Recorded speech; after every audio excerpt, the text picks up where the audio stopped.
Iniciando mais uma aula, faço concursos.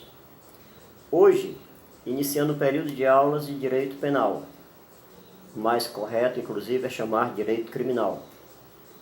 Lei de 1941. Quer dizer, muita gente diz 40, mas 40 quando ela foi feita. Sancionada em 41. Onde havíamos uma realidade bem diferente. De lá para cá, ela não se tornou imutável. Teve, sim, algumas alterações. No entanto, de qualquer forma, é um conjunto de leis que ainda precisa ser revista e avaliada. De qualquer forma, vamos direto ao assunto. Conceito de crimes e classificação doutrinária. Não vamos nos aprofundar muito em doutrinas. Por quê? Concurso do DEPEN, concurso de agente penitenciário também estadual, concurso de guarda municipal, são ainda a nível médio. Então, normalmente não é explorado questões doutrinárias. No entanto, essa parte estrutural de classificação ajuda bastante a compreendermos um pouco mais a respeito dos artigos, códigos, as pegadinhas que poderão vir na área criminal. Crime. O que é crime? O crime tem uma tripartição no Brasil. É a junção de um elemento típico, antijurídico e culpável. Para muita gente, o crime pode ser bipartido, apenas em fato típico e antijurídico. Por que típico? Porque trará uma descrição legal. Por que antijurídico? Porque fere a sociedade, fere a lei, ou seja, contrário à lei. E por que culpável? Culpável porque aquele que o comete tem que ter a capacidade legal de responder por seus atos. Não pode ser menor de idade, não pode ter comprovadamente distúrbio mental que o classifique como incapaz, porque aí ele sai da seara da culpabilidade em sentido estrito. Motivo, o legislador acredita que pessoas que ainda não têm uma formação psíquica completa não podem dizer que realmente agiram com dolo. E no Brasil, o crime terá que ser doloso, havendo exceção para culposo. O dolo se dividindo entre, no mínimo, dois. O dolo próprio e o dolo eventual. E o que é o dolo eventual? É aquele onde você não quer o resultado, mas assume a condição. Vamos dar um exemplo. Uma pessoa que pega um veículo e vai dirigir em estado de embriaguez, mas ainda sob uma certa consciência de que está em estado de embriaguez, com certeza não deseja atropelar a ninguém, mas está assumindo risco. E o fazendo, assume um delito caracterizado como crime de dolo eventual. Já os crimes classificados como culposos vêm em três partes, né? Imprudência, imperícia e a outra que a gente vai deixar por último, por um fato simples, vai ser um dos focos desta aula. Mas o que é a imprudência? É o exagero. Vamos dar um exemplo. Se não havia, ainda falando da área automobilística, se não havia alguém sabe que ali o limite é de 60 km e vai a 180, está sendo o quê? Imprudente. Negligência, vou acabar de falar os três, vamos nos antecipar, vamos ganhar tempo. Negligência é a falta de cuidados, também chamado de preguiça de raciocinar. Um pai que, tendo um porte de arma, vamos falar no sentido legal, deixa a mesma municiada próximo a um filho, criança, ele está sendo o quê? Negligente, preguiçoso em seus raciocínios. E a falta de perícia, né? Quando é que temos uma falta de perícia? Quando não temos uma classificação para aquela situação. Imperícia, imprudência e negligência caracterizam crimes culposos. Ok. O artigo 1º do Código Penal brasileiro diz que não há crime sem uma lei anterior que o defina. E não haverá pena sem uma cominação legal. Isso vai fazer com que quase todo o Código Penal gire em torno dessa situação. Por quê? Mais à frente vamos falar das leis em mérios e das leis em pégios, quer dizer, aquelas que vêm para melhorar e aquelas que vêm para piorar. Um candidato ainda início de carreira pode dizer assim, poxa, por que esse cara está dando uma aula e de repente falando em latim? Está querendo provar alguma coisa, se sentir melhor que alguém? Não é. É porque normalmente algumas bancas, como FCC, Carlos Chagas, que é a própria FCC, né, Fundação Carlos Chagas, CESP e outras, Sesgran Rio também, é importante lembrar da Sesgran Rio, trazem termos latinizados e o aluno tem que se habituar a esses termos latinizados, né? Por exemplo, só pegando aqui um gancho sobre termos latinizados, quando se coloca iter criminis, cai demais em prova, quer dizer o quê? Caminho do crime, ok?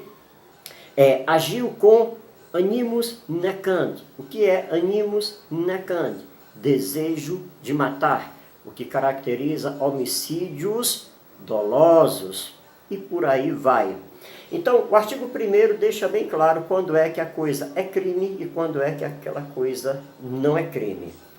Mas nós temos também uma figura muito explorada em concursos públicos, que é justamente a figura da contravenção. O que é contravenção? De uma maneira até um pouco hilária, nossos irmãos italianos costumam chamar contravenção de crime anão, ou seja, um crime de menor potencial ofensivo. O legislador, ao reconhecer esta baixa potencialidade ofensiva, trouxe para a contravenção uma lei própria, a Lei das Contravenções. Trouxe também uma punição mais amena. Lembrando que o animus puniens, ou seja, desejo de punir, pertence ao Estado. Estado no sentido lato, ao poder público. Por isso que é coibida aquela história da justiça por as próprias mãos. Então, retornando a essa questão que nós falamos agora de contravenção, fica bem claro uma coisa que quando cai em prova, muitos candidatos confundem.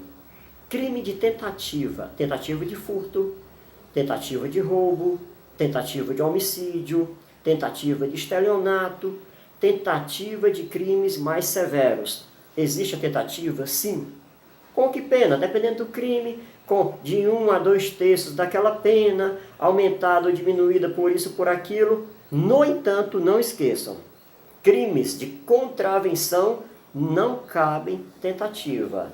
Se disser, alguém ia cometer uma contravenção, tentou, mas não conseguiu, responderá? Não, não responderá.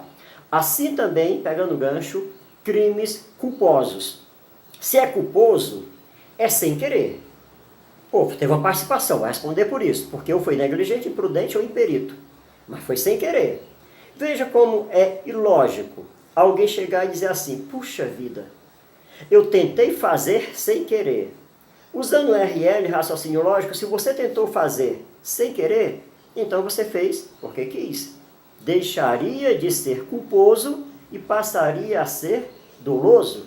Então, em contravenções e em crimes culposos, não cabe a figura da tentativa. Quando tivermos já um pouco mais adiante, vamos falar quais os tipos de pena para cada um. O crime, prisão, detenção, reclusão, multa. Agora, não esqueçam, multa leva um nome em especial. Pena pecuniária, pecúnia, dinheiro. Muita gente confunde a figura da multa com a figura daquele valorzinho que se paga em tribunal para responder um crime em liberdade. Puxa vida, que valor é esse? Aí vai dar aquele branco na hora da prova, né? Mas o nome é fiança. Fiança não se confunde com multa.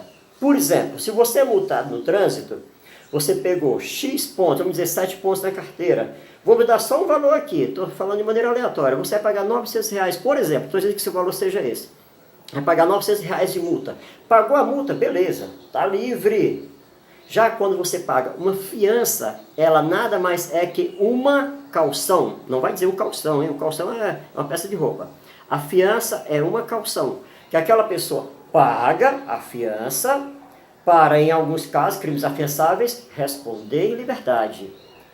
Quando tiver terminado o que a gente chama transitado em julgado, caso para aquele delito tenha sido oferecido denúncia ou queixa pelo MP, qual a diferença? Denúncia, crimes de ordem pública.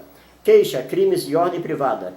Sendo oferecida denúncia ou queixa, tendo dado início ao processo criminal, por exemplo, se aquela pessoa, transitando em julgado, for condenada, aquele valor em pecúnia que ele pagou, chamado fiança, fica por isso.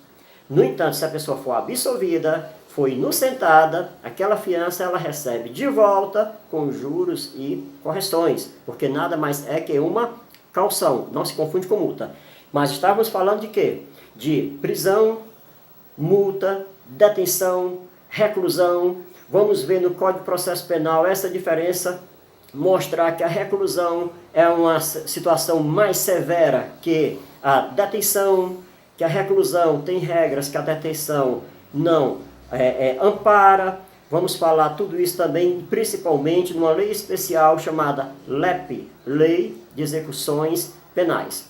Mas aqui, ainda no nosso direito penal, nesta primeira de 3 aulas, temos esta situação, onde crime, por enquanto os legisladores não mudaram, já que estamos em 2019, os legisladores colocaram no Brasil que a pena máxima, por exemplo, num crime, é de 30 anos. Agora, não confunda.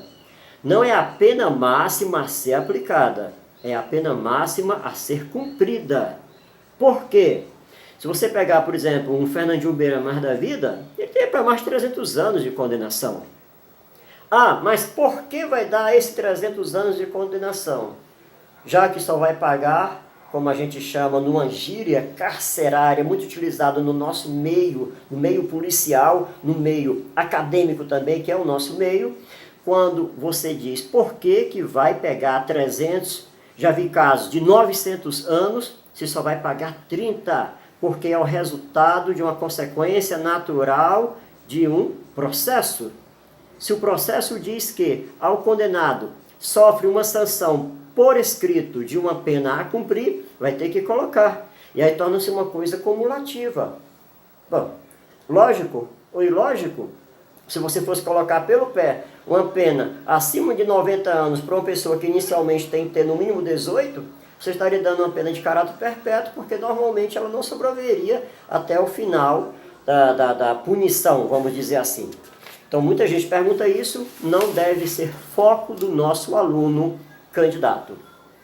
Falamos agora um pouquinho, já que no próximo vídeo a gente vai ser um pouquinho mais extensivo, a respeito da classificação doutrinária dos crimes.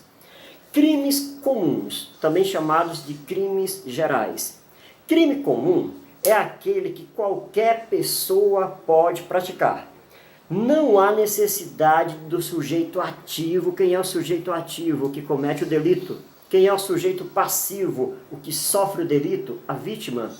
Não há necessidade do sujeito ativo ter alguma condição em especial. Um exemplo bem prático a respeito de crime comum, o furto. Qualquer pessoa pode praticar um furto. O roubo, o homicídio, o estelionato, qualquer pessoa pode praticar. Então são crimes classificados como crimes comuns. Aquele que qualquer pessoa pode praticar, também chamado de crimes gerais. Tudo bem. Crimes próprios, o contrário de comum, também chamado de crimes especiais. Há a necessidade jurídica da condição do sujeito ativo. Vamos dar um exemplo. Artigo 312 do Código Penal Brasileiro, peculato. Para praticar peculato, que é subtrair para si ou para outro dinheiro ou valor, situação móvel, há a necessidade do sujeito delituoso possuir a condição de servidor público. Não servidor no sentido estrito, de ser estatutário. Porque ele pode ser seletista, ele pode estar em contrato temporário, ele estará a condição de servidor. Ah, eu conheço fulano de tal que está numa escola na condição de amigo da escola, voluntário. Cuidado! Se ele ou ela vier a praticar um furto, aproveitando daquela condição, poderá sim responder por peculato. O furto simples, essa pessoa poderia pegar de 1 a 4 anos. O furto qualificado, de 1 a 8 anos, ou de 2 a 8 anos, dependendo da situação, ou 3 a 8 anos, depende da situação. Eu não quero aprofundar agora porque ainda não é hora. Quando a gente estiver falando artigo 155 sobre furto, ou artigo 157 sobre roubo, aí sim a gente se estende mais. O desejo de aprofundar é grande, mas não há momento agora, porque essa aula não foca isso. Então vejamos. Então se a pessoa ia pegar de 1 a 4 anos, mas se ela, na mesma ação delituosa, for indiciada por peculato, ou seja, aproveitando a condição de servidor, aquele mesmo delito que seria de 1 a 4 anos passa a ser de 2 a 12. Lembrando que no Brasil, a partir de 8 anos e 1 dia de pena, há a obrigação de cumprir inicialmente no regime fechado, já que no Brasil nós temos o que chamamos de sistema progressivo de pena. O que é o sistema progressivo de pena? É da situação mais severa para mais leve. Fechado para semiaberto, semiaberto para aberto. Lembrando que até há pouco tempo havia a proibição clara, como de certo modo ainda há, porque está de plano, da progressão por salto. Isto pertence à lei de execuções penais, mas eu vou adiantar. O que é a progressão por salto? É passar do regime fechado para o aberto diretamente, sem passar pelo semiaberto. Mais uma decisão da nossa Corte Excelsa, o STF, com seus 11 ministros, em julho de 2017, deixou claro que, quando não há condição daquele apenado ou apenada passar do fechado para o semiaberto, por questões estruturais governamentais e não por culpa do apenado ou apenada, poderá sim haver por salto, passando do fechado para o aberto. Mas isso aí a gente aprofunda na lei de execuções penais. Maravilha! Vamos falar agora um pouquinho sobre outros tipos de delitos que podem sim estar em nossa prova. Exemplo, crimes próprios puros. Crimes próprios puros. A ausência de condição leva à atipicidade. O que é a atipicidade? É a questão de não poder caracterizar como crime porque falta o elemento típico. Vamos dar um exemplo. Artigo 319 do Código Penal Brasileiro, que é a prevaricação. Depois, dei uma olhada no 319A. Envolve a área presidiária. Envolve aquela questão de celulares. Então, 319, prevaricação. Deixar de cometer um ato de ofício ou retardá-lo por indulgência, por estar gostando de alguém, ou até por estar com raivinha de alguém. Isso aí vai caracterizar a prevaricação. No entanto, você terá que ser servidor público. Se você não for, torna-se o quê? Atípico. Então, fica bem claro a questão da tipicidade e da atipicidade. Ok?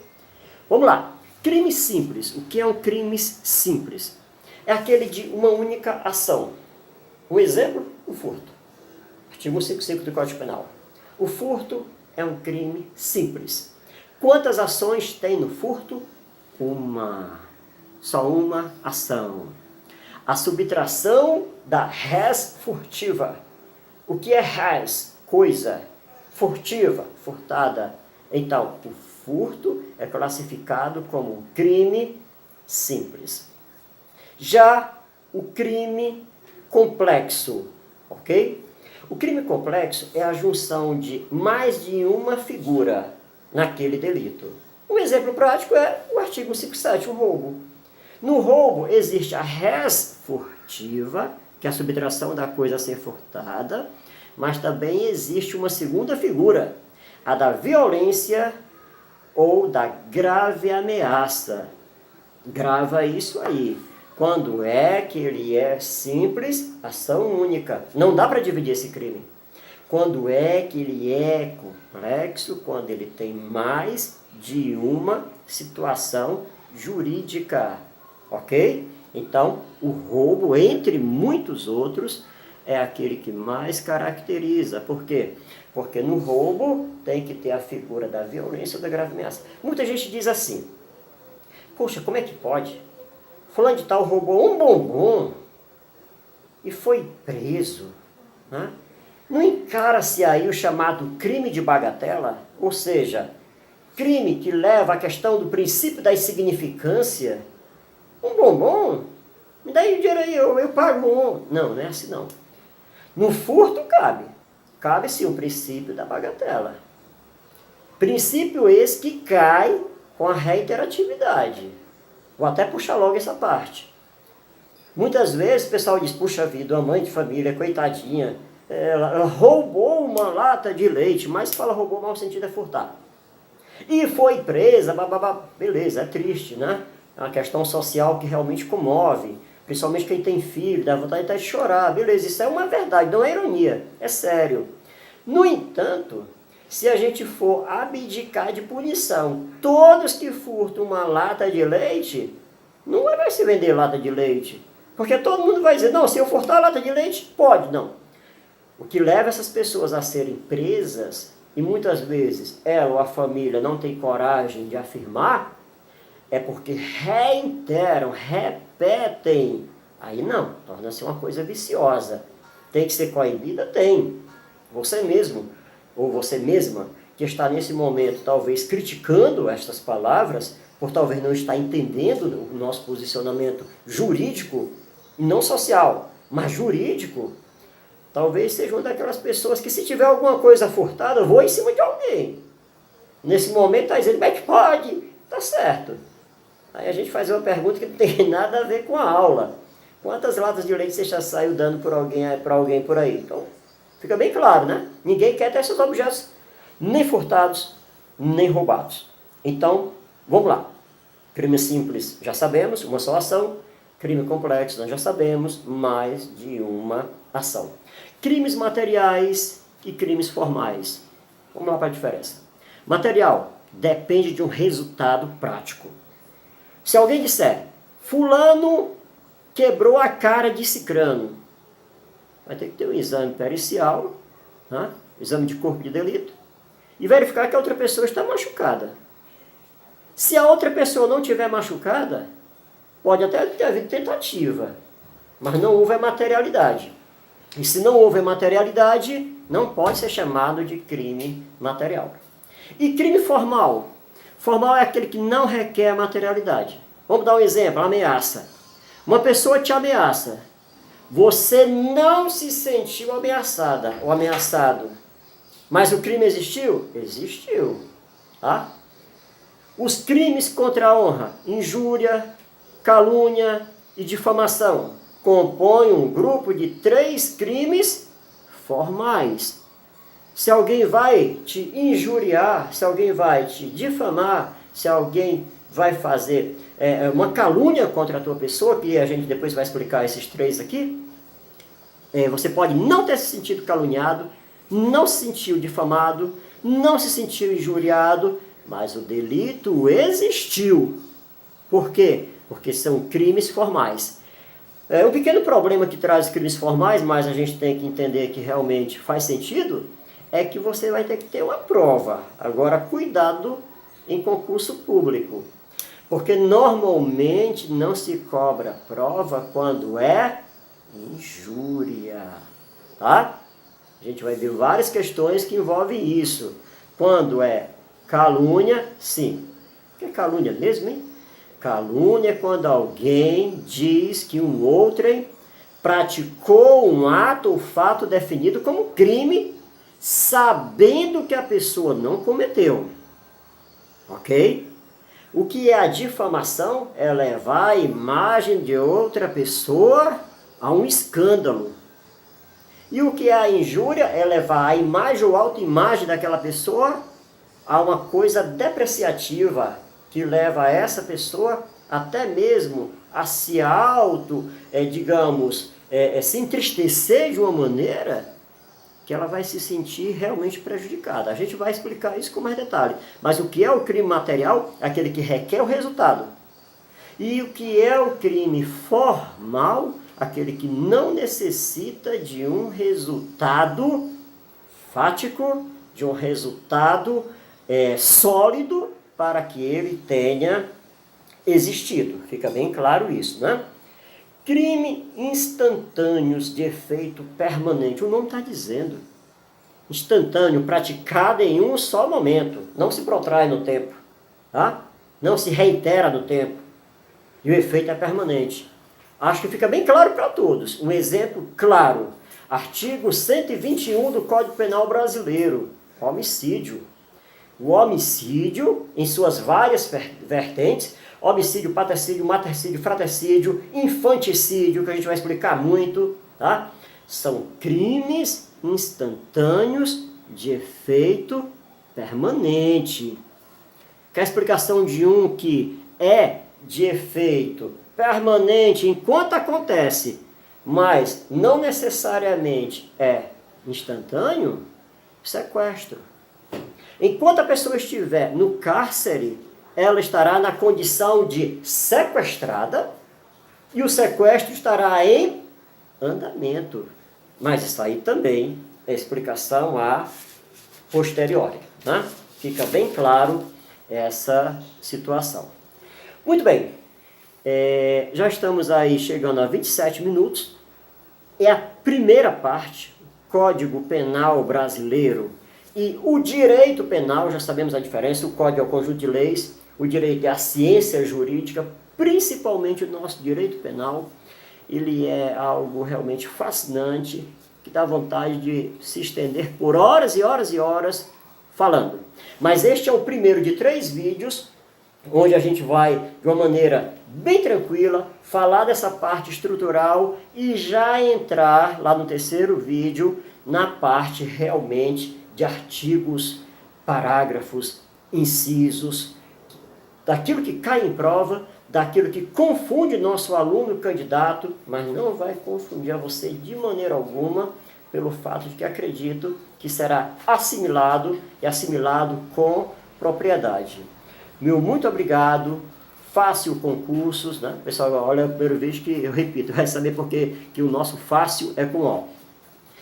Aquele velho pedido, caso você queira, fica bem claro, nosso foco não é esse, mas caso queira, se inscreva, porque nós estamos lançando constantemente vídeos, coloca lá a mãozinha, se você gostou, lógico, não se sinta induzido, não, obrigado.